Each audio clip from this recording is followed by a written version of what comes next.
Let food be thy medicine and medicine be thy food. When you start talking about health, you get people's expressions changing and people start feeling guilty. I have to tell them, don't feel guilty. You don't know what you don't know. But Maya Angelou said, when you know better, you do better. So my thing is, I'm going to teach you something because ultimately I'm always educating someone and I love what God has given me. And I just take those words and I make it my ministry. I spread the word about food. I spread the word about there's 70% toxins in our food. 70% of the food in the United States, is toxic.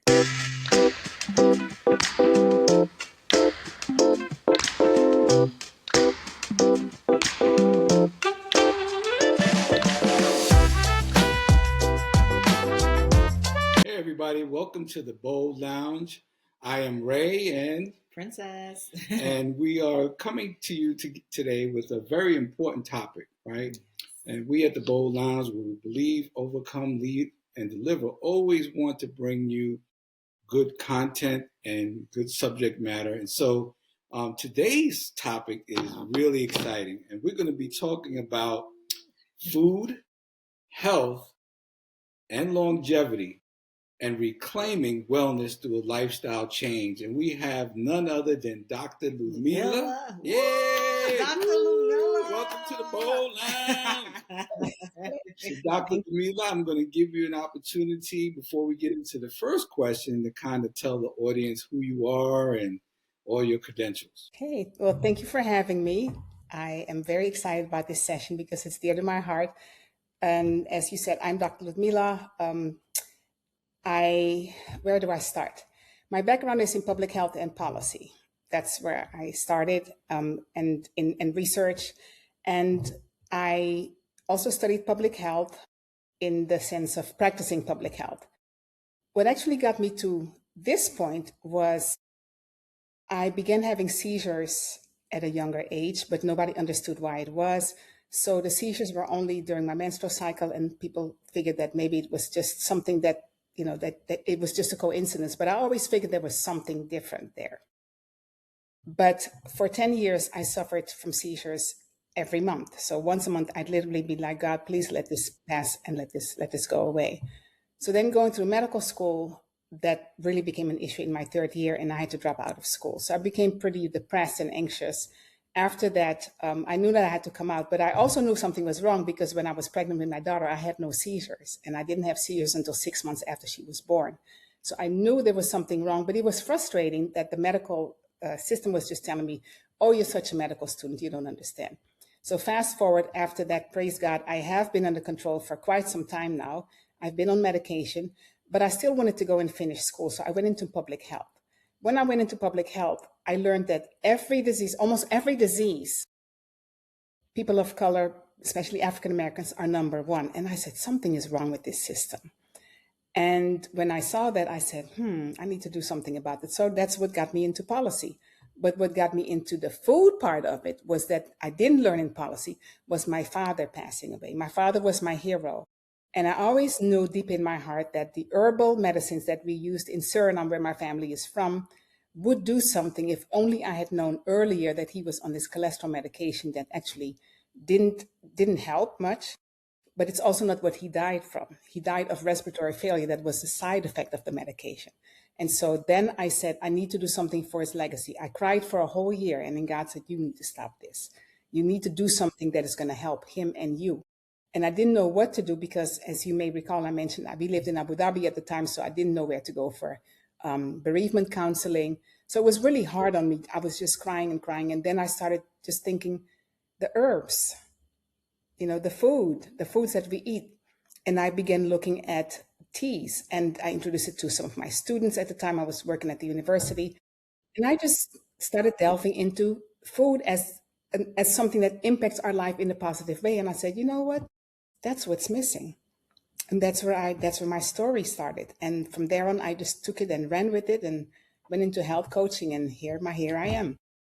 And how long have you been doing this? Because you went right into our first and second questions. You kind of knocked them right out the box. How long have you been in the health? So I've been in public health since 1992. But I'm dating myself a little bit. You look But I, amazing. but I started looking at food in 2015 and my father passed. The first thing I noticed was when my father was hospitalized, they kept telling me, Dr. Ludmilla, he's losing 5 pounds a week. And I kept saying to the nutritionist, you're telling me, but you're the nutritionist. You're telling me as if I'm supposed to help you do something. So then, they would say he couldn't eat this, he couldn't eat that. And then my brother and I started buying these protein drinks. And he would drink the protein drinks. And then the nurse would say he couldn't have this food, he couldn't have that food. And you know what? I began cooking my father's food and bringing it to him. The one thing that literally soothes my soul is that the last meal that my father ate was the meal that I cooked for him. Well, So you speaking about this, it shows the importance of how we need to be our own advocates, right? And how we need to take charge. With your studies and with the work that you have done in the past, what have you seen where you see a huge disparity where it impacts people of color? So the first thing that I notice is that if we got to go back to the system, right? The system was built to treat us. It wasn't built to look at underlying issues. And if we look back to way past, when World War II ended, we began to look at food in a different way because we needed more food. There was famine and we needed so much food that we began to process food. So we began to look at food as something that needed to just be produced in mass, not necessarily be healthy. We needed to feed people. It wasn't about making people healthy. It was just about feeding them. And if you look at all the disparities just across the board, without looking at ethnic disparities, if you look at all the disparities, something as simple as gluten issues, not that they're simple, but, gluten issues, gastric reflux, kidney disease, those things started increasing when we started processing our food. But then the other thing that's also very important to note is that traditionally, African Americans especially, because they used to eat slave food, they were then able to use that food and turn it into what they now call soul food. And you don't know what you don't know. So when you start turning slave food into soul food and you take chitlins and not recognizing that the pig is now so contaminated with antibiotics, with all kinds of chemicals to mass produce the pigs, then maybe the chitlins were not as deadly before, but they're deadlier now because now you're not just eating the chitlins, you're also eating all the chemicals, which cause inflammation. And because we as African Americans have been able to, whether we came here through the Caribbean or through other places, but people of color in general, we've been resilient and we've been able to turn the least into the best by seasoning it. We then started looking at things for the taste, not necessarily for the nutrients. And I do want to say that I try to remind people, especially our people, that God says, I will give you every seed-bearing fruit of the earth, and it shall be for your food. So when we started looking at the slave food, that was then, but we are no longer slaves, but we still eat like slaves. And that's the biggest disparity.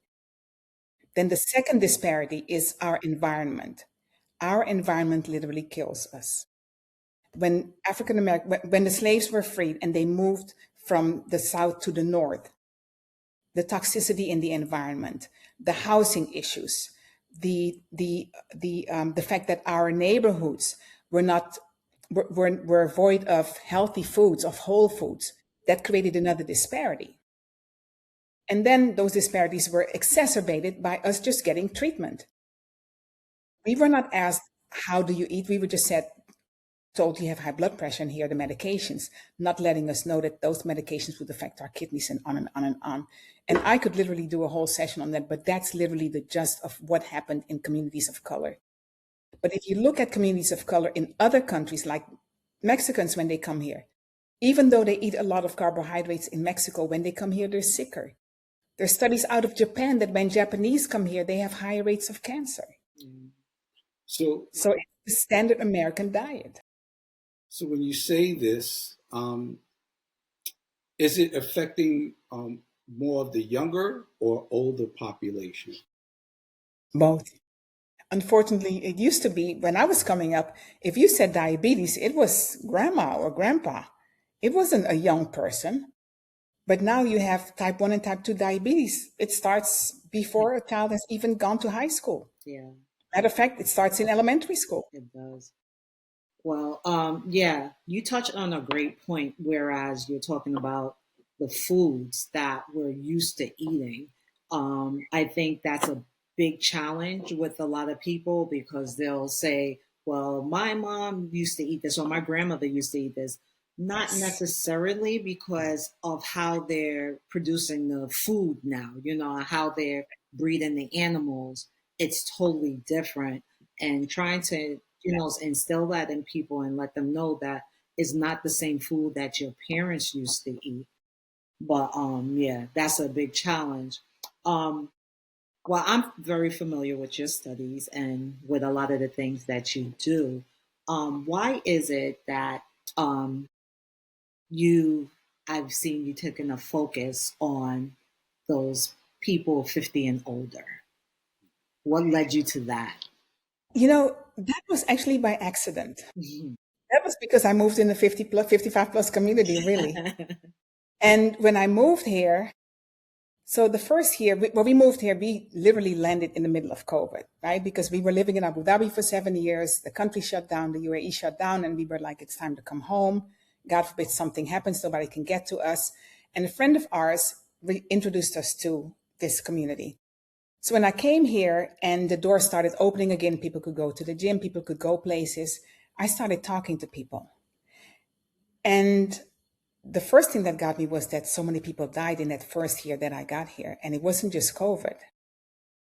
That scared me, to be honest, because I was like, I came here to live, but it sounds like people are dying here. So I don't know if I made the right decision. So that first year really did something to me. And then I thought, I'm talking to people, and I had a tea company at the time. So I was doing tea tastings where I was teaching people how teas, different types of herbs, different types of teas, whether they're caffeinated or non-caffeinated, can help your digestion, and focusing on gut health. I started doing these things during COVID because during COVID, we had to shift everything. You couldn't go out. You couldn't eat where you wanted to eat. You couldn't eat what you wanted to eat. You had to literally survive. So the teas were more as a tool to help you with your digestion in the event that you were not able to eat such healthy foods, to still have something to cushion, the damage, if you will, if that makes sense. But when I started talking to people, I said, oh my goodness. People in my community, they say, if you ask them, do you have any heart disease? No, just a little blood pressure. You have heart disease. Do you have any chronic issues? No, I don't have any issues now, just a little diabetes. Okay. So when I started hearing that more and more, and not only that, that was for the people that are living and going to the gym and, going out and partying. But then if somebody had died, it was just, well, that's what happens at 80. But I'll tell you what was really very, very interesting to me. And this actually happened after I started looking at this demographic. So I'd already decided, okay, then when I'm doing my health coaching, I actually turned the tea business into a health coaching business and using some of my teas as tools. But I felt like there was more that people needed. So I started studying health coaching, and I felt like that was better because as an educator, I noticed that I kept educating people. So I felt like just giving them these teas was not enough. But 2 years ago, my mother-in-law had a knee amputation. I'm sorry, a leg amputation. First, they cut above the knee. Then they went up to her groin, and they could not close the wound because he had a bacterial infection. And she ended up dying. She was 88 years old. And she went literally from over 200 pounds to my size, 100 some pounds, in a matter of a couple of months. When I came back from going back and forth to Maryland to visit her, and I started sharing with some people here in our community, they said, well, that's what happens at that age. And I thought, wait a minute, no, wait a minute, let's go back. Amputation happens at that age? And I said, wow. So I said, the mindset has to change. We have to understand that it doesn't have to be this way.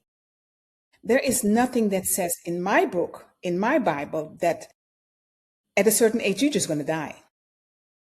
That's not what it says. It says, I will give you every seed bearing fruit of the earth, and it shall be for your food. And let food be thy medicine, and medicine be thy food. That's what the prophet said.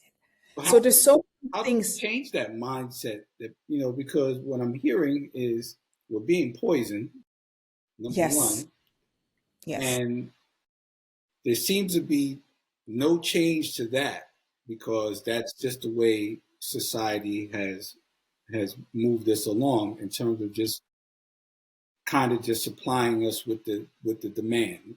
People need food, and so we're going to put, whether it's good or not, and then we're just going to mass produce the foods that people like. Then there is this mindset where we have accepted illness as just normal. Mm-hmm. How do how does the work you do help us to change how we think about what we put into our bodies and taking our health more seriously? So I've always been the odd one in the room talking about health. And that sounds really strange, but because when you start talking about health, you get people's expressions changing and people start feeling guilty. And I have to tell them, don't feel guilty. You don't know what you don't know. But Maya Angelou said, when you know better, you do better. So my thing is, I'm going to teach you something because ultimately I'm always educating someone and I love what God has given me. And I just take those words and I make it my ministry. I spread the word about food. I spread the word about there's 70% toxins in our food. 70% of the food in the United States, excuse me, is toxic. I also ask people, I say, well, think about back in the days. So I was born in the Netherlands. I was born in Europe, but I remember that the only processed stuff that we had in the house was maybe, so meaning packaged stuff, was flour, sugar, and the seasonings maybe in bottles. But everything, the milk was in a glass bottle. The bacon came straight from the butcher. Every piece of meat that my mother got came from a butcher. Every piece of fish came straight from the market after the fisherman had just caught it. So I am now 100% plant-based, but we ate meat and we ate processed meats. We ate salamis. We ate, salted meats, but they were not as toxic at the time because when we first began to process them, salted meat was actually produced because it was a matter of survival to make the meat last longer. Now we don't just salt meat, we add heterocyclic amines to them, which are carcinogens. We add all these toxins to them so they can last for God knows how long. And we can not just make it in the United States, but send it all over the world so that they can eat the same food. And I'll give you an example. I know I'm getting a little bit off your question, but something comes to mind. So growing up in Suriname, we grabbed the chicken out the yard, and that's how you got your chicken on your plate. It was very fresh, cooked right there, fresh. Nowadays in Suriname, a United States chicken is cheaper than a Suriname chicken. So what do people do? They go and eat the US chicken. Then when you come from the airport in Suriname, it blew my mind. Coming from the airport, my cousin and I are driving down the road and I see 3 fried chickens, Popeyes, Kentucky's, and Noskip. Noskip is the Suriname fried chicken. 3 fried chickens on one block. Now, Suriname is 80% rainforest. There's still a lot of Maroons living in villages. And guess what they have most? Diabetes and amputations. Why? Because they started adopting the American diet. Fast food systems are all over the place and it's cheaper. Yeah. Yeah. So I asked my cousin why. She said, you can get a bucket of fried chicken, chop it up, put it over your peas and rice. Girl, you have food for the whole week. It's cheap. Yeah. It's not about healthy anymore. And I think we're actually, well, some people are actually seeing Sorry now about it. on how foods that's here in the US and ingredients that's here in the US that other countries ban. And even here in the US, what they just started to ban the red color 6 because they noticed that it Yes. has Yeah, E40. yeah, with mental health and with the kids with the ADHD, they're saying that these things cause it. Now people are realizing that how we're being poisoned in our foods. We don't really know what's in our foods. But going back to the community that you serve, and the 50 and over, what are some of the challenges that you're facing with them? Or that? And thank you for that. So the challenges that I face is that people say, I'm retired. I don't need to learn anything else. This is what it is. I have diabetes. It's part of my age. Or people say, I'm retired. I don't have to work anymore, so I don't have to cook anymore. Or people say, I don't want to have to learn that because I'm going to die of something anyway. So you asked the question, how do we deal with that mindset? So that it's very complicated because everybody has a mindset for a different reason, right? And unfortunately, what makes it harder to change the mindset is that when you go to the funerals, they eat the same thing that actually caused or was part of why these people died in the first place, right? Part of their lifestyle. So it makes it hard to deal with. But there's a lot of challenges, but at the same time, I think that we just have to continue to first educate. Because we can't force people into anything, but we have to meet them where they are. So if you want to eat fried chicken, or if you, like I go to events here all the time, and then the biggest thing is this big basket of fried chicken wings. When people have a conversation with me, I ask them first, do you believe that there's that many chickens around for us to have that many chicken wings available? Or I ask people, do you read labels?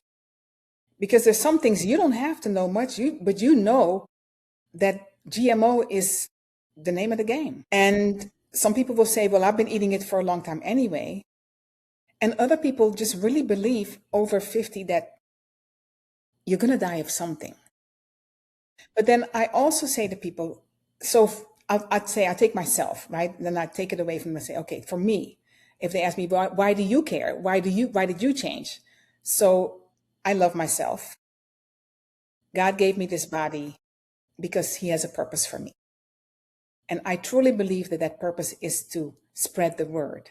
And for me, it's to spread the word about public health. I truly believe that in my soul. There's just been too many ways in my journey that I see that is what I need to do, is to just keep spreading the word. And there have been times where I've said, you know what,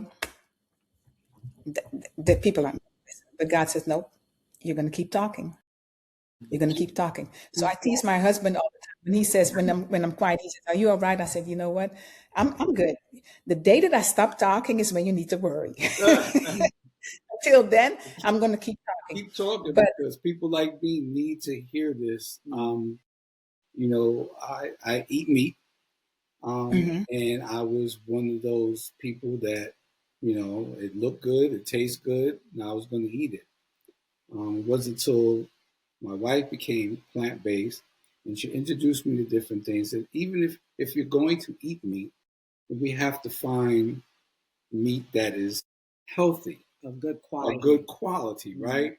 And she showed me, I went in, I looked at a piece of salmon, and there was a piece of salmon that looked almost white, and the farm raised as opposed to the wild. And then even with like your beef. And I know you mentioned plant-based, and I know people are gonna be like, man, I'm not eating no grass. I'm not, that's the main thing, that's the mentality, right? And when you mention it, what does plant-based lifestyle really mean? And can you explain it to someone that is just hearing this for the first time? So first of all, I meet people where they are. Even though I'm a plant-based health coach, I do not force people how to eat, because I believe that it has to be a personal decision. You have to know why you're doing this, because if you don't know why you're doing it, it's not going to work. So that's the first thing. So for me, I'm educating you. I will give you the tools, and then you make a decision based on those tools. For some of my clients, I'm going plant-based. For some, I'm going to do 2 days meat, 5 days plant-based. But the most important thing is that they have the knowledge, whether it's looking at the labels, looking at the color of the meat, looking at the date, looking at the source, understanding that when something is cage-free, it's not really cage-free, right? Understanding that when the FDA uses certain terms, It's not all 100%. Marketing, yeah. So, I also let people know that I have a policy background, so I understand the game because I helped to write this legislation. So I don't just know the practice, but I understand this game. So now I'm trying to share some of that with you so that when you make the decision that you're going to eat meat, then make a decision that's wise for you. Then the other thing I tell people that first and foremost, if your decision is, I need to die of something anyway, don't just think about yourself. Because yes, you may love yourself. I love myself, but I love my husband and my daughter. They're not ready to be widow or lose their mom. So when I go to funerals and I see people heartbroken and falling over and passing out and screaming and hollering because they've loved a lost one, just just not unbelievable that how they lost them. Or I've gone to ICUs and sitting there with husbands who are bawling over their wives laying there taking their last breath with tubes hanging off of them everywhere. That is so traumatic. So then I say to people, think about making this decision for you and your family if you care enough to have your family, because we all have to go one day. God says, I'm going to tell you when it's time, right? But you can also have a decision in how that happens. Do you want to do it by going to sleep because you just God said it's time? Or do you want to do it in the ICU with all your family sitting there because you just had a stroke or a heart attack and you were only 55? But you decided that even though you knew you were overweight or the doctor said you have this or you have that, and had you on 4 or 5 different medications, you still didn't want to change your lifestyle. And I say to the person who's listening that plant-based lifestyle is not that difficult. Because if I took you to the slaughterhouse, you would run. You would run to see what happens in the slaughterhouse. But the reason that it's okay with you is because all you see is the end product in the store, nicely washed, freshly separated and packaged, and possibly processed. And the reason I say that is because they color meat and they color fish. Salmon is bought by the wholesalers based on the amount of orange, and it's not all natural. So cage-free eggs are not from from chicken that are just running around in the field. No, they are in a certain space that is not, they're not all touching each other, but they're still caged. But because they're within a certain amount of each other, the FDA says you can call it cage-free, but you're paying more for actually the same thing. So then understanding those things, then you start making a decision and then try some seasonings, right? Try some plant-based foods, because the reason that you're also eating the meat, you're not eating the meat, you're eating the seasoned meat. Most of us in most cultures, we do not eat raw meat. We do not eat raw fish. We season it. Even if you have raw oysters, you season them with something for the most part, right? You could have given me every crab in the world and I would sit there and eat it. From Chesapeake Bay, my sister-in-law would always have these amazing pieces. And I would sit there, but not out of the sea, steamed and lots of Old Bay seasoning. So, if we go back to the Bible and we look at what God says about herbs, there's a lot we can do with those herbs, including living a healthier lifestyle. So, okay, maybe you think you don't want to eat a lot of veggies, but if you eat more veggies on your plate, you're starting to balance your plate. And so it's not always about, oh my gosh, tomorrow I may have to start eat cucumbers, carrots, and celery sticks, as people sometimes think. No, it's adding balance to your plate so that you're not just eating something that's dead. Because the reality is that I always tell my customers is that you may like the meat, but there's no fiber in it. And the way that our body is made, this amazing body that God created, it's made for stuff to move through it once the nutrients are taken out. But fiber is what moves stuff through our body. Meat is dead. So if you're eating living plants and you balance that with something that has no life in it, that in itself is already a major change. But I know people who say, I'm not eating no vegetables. I know people who will take a hamburger and take the piece of lettuce and the piece of tomato out of it, and all they're eating is the gluten-filled bun with some possibly lab-created meat. And that's what causes our issues. Because I'm not saying that only plant-based people survive. And I tell people that that's not true. But there is evidence not only in the Bible, but scientific evidence that plant-based lifestyle reduces, if not eliminates, the risk of chronic disease. And if we're talking about lifestyle, we have to ask ourselves again, what lifestyle do I want? Why? I want to travel. When my husband retires, I want to travel more. And I don't want to do it in a wheelchair. I don't want to do it with a cane. I don't want to do it. I take one medication that's for the seizures. And that's all I want. I don't want to take anything else. Yeah. I talk to people all the time when we have these conversations in reference to, eliminating certain things. And I said, what kind of quality of life you want? That's what it's about. We're all going to die from something. Absolutely. But what is that quality of life you want to have in that interim, in that time? Right. And also you spoke on how, to make these changes, if we know better, we do better. But oftentimes that doesn't happen because sometimes people feel overwhelmed with the amount Yes. of the amount of information that's out there. They could get overwhelmed. There's like, oh, but I can't have this, but I can't have, they focus a lot on what they can't have and not what they can have. And what would you say is a small, because I say, make small, Small change. attainable changes, right? And just try to stick with that. What would you advise for a person looking to make a lifestyle change? Not necessarily if they don't want to be plant-based, because, we could all benefit from eating more fruits and vegetables in our diets, period.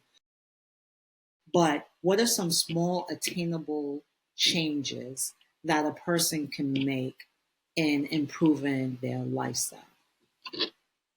So I usually start asking people, tell me what you eat. Just, not scripted, just tell me on a daily basis, what do you eat? And then we start looking at how balanced your plate is. So we first look at how much fiber do we have.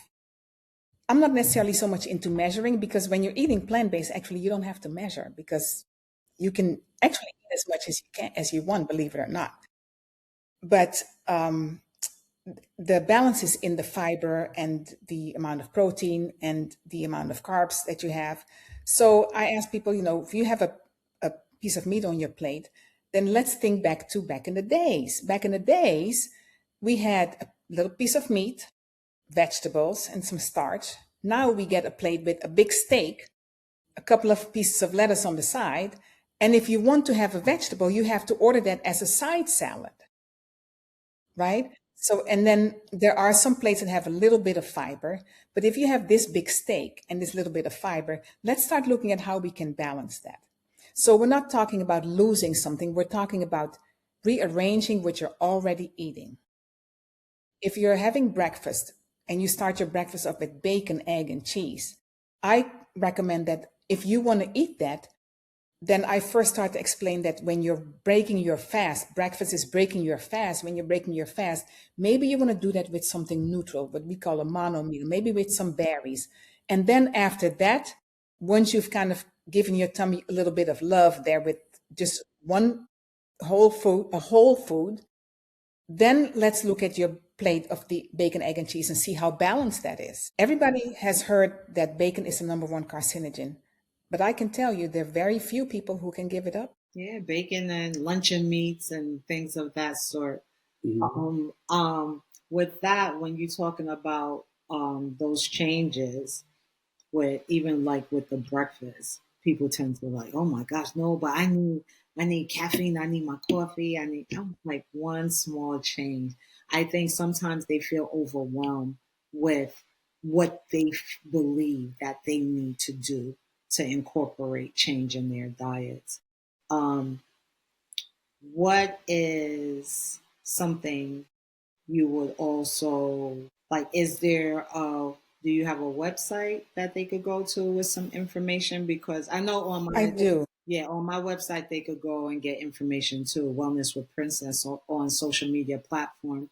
But do you have a website where it could lead them to making some healthy lifestyle changes? Yes. So I have a website. So I have different programs. We have a 10-day, actually going to make it into a 14-day or a 28-day detox. Then we have a 3-month and a 6-month health coaching. And before I go on, I believe that I used to say everybody needs a therapist, but I believe everybody needs a health coach.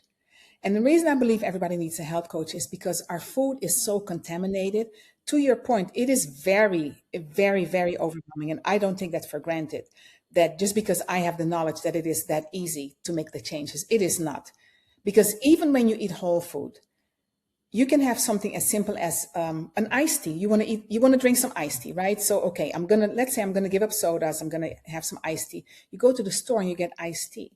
You think you're getting tea, but there are teas where the amount of sugar is more than in a Coca-Cola, right? There are plant-based burgers that have just as much trans fats as saturated fats as the McDonald's burger. So it's so I think people need a health coach, because you can tell people to read labels, but even in reading labels, as you probably agree, is that even there, when you're starting to read ingredients that you can't pronounce, people don't know whether that's right or wrong. So I don't expect everybody to become a nutritionist, but I do think that people should start, if they're trying to learn something about how can I change my lifestyle. Okay, I know I'm not eating the right foods, but I don't know where to start. Look for a health coach, because a lot of times they have things online. So on my website, I also have a blog. So I try to educate people. So the blogs are free. There's some downloads there. And we're trying to build it up so that we can really do more regular blogs, so that people can just learn and then have conversations like this. This is a conversation that cannot be a one-time conversation. We have to keep going on these conversations, because I bet you once we get off of here, tomorrow you'll meet somebody and you'll be like, that's another thing we need to talk about. Yeah, Because there's so much to talk about. there's going to be a part 2 and a part 3 to this, because there's so much that we have to learn and we have to know, right? I'm fortunate enough to be married to a health coach. I'm fortunate enough Yes, to have a friend like yourself that will tell me yes, about certain things. But we live in a capitalist society. And what they've done too is not only contaminated the regular foods that we're accustomed to, but even my wife made it a point to say, well, you just made a point to it as well, is that all the products that they have out there that's supposed to be health and wellness for us is not good for us. They're unhealthy, non-meat foods that we consume. And that's where the overload comes in, is that, wow, I got to learn how to eat healthy. They're contaminating the food, and then the healthy foods that are supposed to be healthy, when I really look at them, they're not. It's a lot for us right. to digest. So, how do we help? So, I mean, there's a lot of studies out there where it shows whole food plant-based Yes, items are more nutritious, because with these items, they're the closest to its origin, right? So it's very minimally or not at all processed. And with those foods, you are able to get the better benefits from them, from the body. What I wanted to say to you, Ludmilla, is how you targeted and you was talking about fiber. And I think that's such a topic that people don't yes, focus on. they don't. They want everything is protein, protein, protein. Is Oh, protein Lord. necessary? Is protein important? Absolutely. But so is fiber, you know? Tell you, So there is an amazing video. high number people dying from colon cancer because you're not Yeah, eliminating. And you have some yeah, people, they eliminate like once a week, once every couple of days. You're supposed to eliminate as much as you eat. yeah. Like the babies used to do, right? Yeah, As a baby, you eat, you poop. yeah, That's it. yeah. And people That's don't realize, they was like, oh no, I go once every 2 days, once a week. I said once a week and you eat every day? That's Oh, I had a student who couldn't go for a month, and I said, "And what did your doctor say?" She said, "I don't know." that person must have been impacted by the what Because it's got to move some kind of way, and then it it kind of just stays there. gets It's not stuck being because absorbed. it doesn't have the lubrication to move along. And Well, so I think that, as I said, I think everybody needs a health coach, because of the system, right? The insurance system doesn't make health coaching a priority. and it also doesn't reimburse for health coaching. So that deters a lot of people from even seeking health coaching. But there are programs that you can get into. We also even try to do payment plans. We try to meet people where they are. And I say to people who are listening that if you see a health coaching program and you think that it's something for you, but you're not, you're having financial issues, still reach out to the person, because most of the health coaches that I have met are willing to work with you. Yeah. Yeah. They're willing to work with you. And if they are passionate enough about their profession, Yeah. they're going to try to meet you where you are. I'm not saying they're for free. I'm not saying they're going to waive everything. I can't speak for everybody, but I know many health coaches who will work with you. And then there's also so much information online. And if you're not sure about the information, you can always say, this is what I read, this is what I saw, and then have a discussion. And then the most important thing that I recommend is that we start to go back to community. Now, I know we have community to build, we have parties, we have games, we have, travel and stuff like that, but community where we come together and say, I'm having a problem with this, I'm having a problem eating, so that you feel safe, not judged, but safe in a space, you might say, I just love fried chicken, but I don't know what to do. Or girl, I cannot do without that bacon, but I don't know what to do. And create community so that maybe you have a support system. And that doesn't mean that they're going to know what to do, but together you may be able to figure out what to do. Such and such may know somebody there and says, oh, I know Ludmilla, or I know Princess, we know these people, why don't you talk to them? Because that's mostly how I was referred to some of the clients that I have here in the community. When you say community, we probably would even need community in terms of where to buy the right vegetables, where to buy the right meats. I love a farmer's market. Look know, at me, I love a farmer's market. That's so in our coaching program, we do that. In the coaching program, if you're local, I take you to the store. If not online, I literally walk through the store with you to show you what parts of the stores to literally avoid, and where in the stores you can look at the different labels. Even when you're picking seasonings, you could try to do the healthiest thing, right? But then McCormick owns most of the seasonings that you see on the shelf. So either you're going to pay the expensive brand or the cheaper brand, but it's still owned by the same person. Then you have all these anti-caking agencies in your seasonings. And so if you deal with inflammation, putting all that anti-caking stuff on your food, it's not healthy. And also, depending on how genetically sensitive you are, you may, they say, the genetics loads the gun, the food pulls the trigger. So depending on how sensitive you are genetically, I may be able to tolerate it, but you may not be able to tolerate it. So it's important for us to, literally hold hands, but we can only do that when we have community. So I meet people where they are. I start literally from basics, very elementary. We start by looking at what you have on your plate, what you have in your cupboard. We make house calls. I cannot tell you how many supplements I've thrown away. Telling people, you don't need that.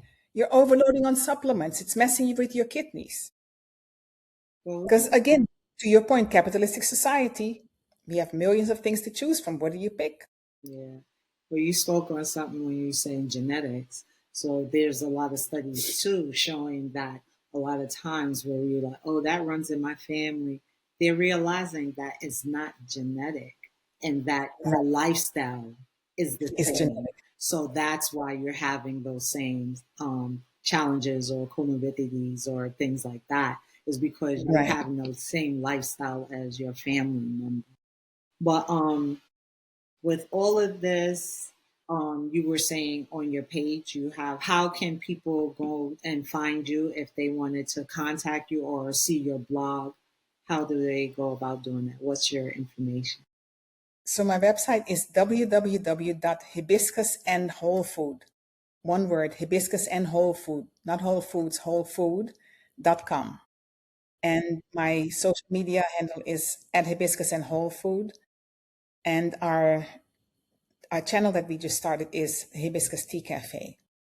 And the reason that we use hibiscus is because it's culturally from the Caribbean. Hibiscus is packed with antioxidants. So it's a very simple place to start, a cup of hibiscus. It's amazing.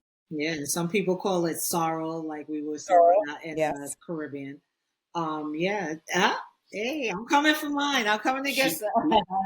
folks, she makes delicious hibiscus juice. Is It's the tea delicious. is, and I can make hibiscus. And I was like, I can make it, but I like yours better.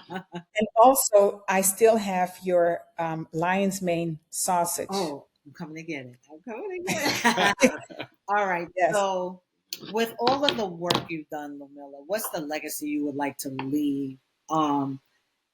Yeah, what's the legacy you would like to leave? I would like to know that I have helped some people open their eyes to loving their body more and avoiding toxins, avoiding damage that can be avoided, and thereby spreading the word to their generations. Because as you asked earlier, at what age does diabetes start? We start way too early.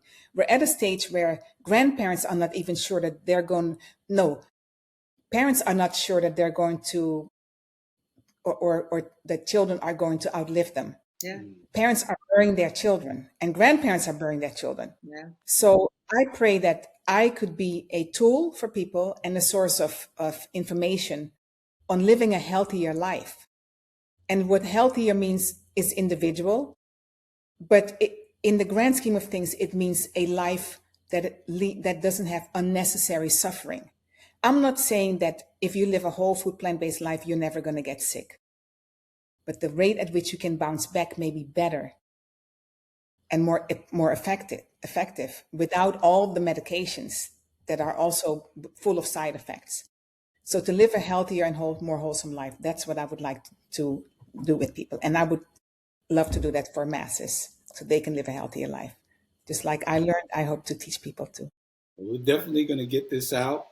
When we come back again for our next segment, we'll try to have some questions from ordinary folks to kind of ask, Yes. those tough questions of how did they get started? How do they make sense of all of this? Because it is a difficult journey for some. I have to be transparent about it.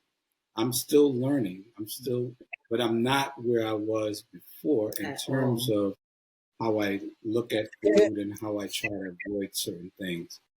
And so I thought this is great. I will say kudos to you, because I rarely, and I don't say that lightly, but I rarely find a woman whose husband is on board, even in trying. When we promote our detox teas, I cannot tell you how many times the wife is so frustrated because she said, my husband won't try it. And you can look at him and see that he's the one with the major issues. He need to try it, right? So he needs to try, right? So we just started a new parasite detox program as well. But I really want to thank both of you and just, commend both of you, because you're also on a journey, Princess, sharing the word and, educating people. And there's room for thousands more because we need to educate the mass. There's a lot of work to be done. Yes. America is sick. We're going to figure And I this hate to out. say that, Even but if it's we can really open true. up our own farm, we're going to figure this out. Yes. Hey, yes. Oh, we need to start talking about growing food too. Yes. Yes, Yes. It has Yeah. to be yes, addressed. yes, Yeah. yes. Thank you so much, Ludmilla. Thank you. Dr. Ludmilla, thank you for taking this time Yeah. Thank you. and sharing some of your wisdom, some of your knowledge on health and wellness. This is definitely a topic that is so important, not just Yeah. amongst people of color, just people in general, because General. we have Yeah. so much misinformation out there. That's why Yes.